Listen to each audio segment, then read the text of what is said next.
I just cannot wait for this partnership, for these investments to affect their neighborhoods, to see those smiles even bigger, to see more opportunity for them. Spokane Public Schools listened and went back to the drawing board when voters shot down a $200 million bond last year. So now the school district is teaming up with Spokane's Parks and Recreation Department on an innovative plan to improve the city while also trying to save money. Thanks for joining us tonight. I'm Derek Dice. And I'm Kirsten O'Connor. So this new plan would impact almost every neighborhood in Spokane, but doing that will not be cheap. The school district wants voters to approve a $200 million bond over 20 years to build new facilities, while the Parks Department is asking for a $240 million levy over 20 years to maintain them. The points on this map show how this money would be spread out across the city, funding more than 200 projects in total. Now, some of those include building new parks, upgrading existing ones, creating after-school programs at public schools, and so much more. We have team coverage tonight on this. Marissa Rio explains how the money will help the city achieve its plan of having a park within a 10-minute walk from everyone's house. Derek Strom shows us how the plan would bring an end to plans for a controversial sports complex on the South Hill.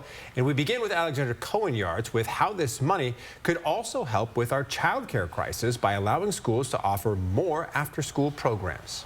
At the very top of a long list of projects that would be addressed through these ballot initiatives is Adams Elementary, one of the oldest facilities in the city of Spokane. It would get a new building as well as an after-school program inside of it. Our facilities at Adams are falling apart.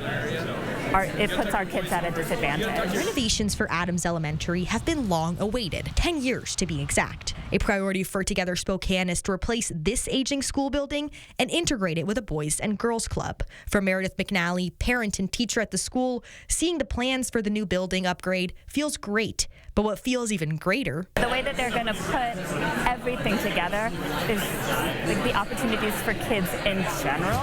This sense of bringing communities together in multi-purpose spaces is what this initiative is all about. The School and Recreation Center at Franklin Park project is a prime example of that. I'm standing right here outside of Franklin Park.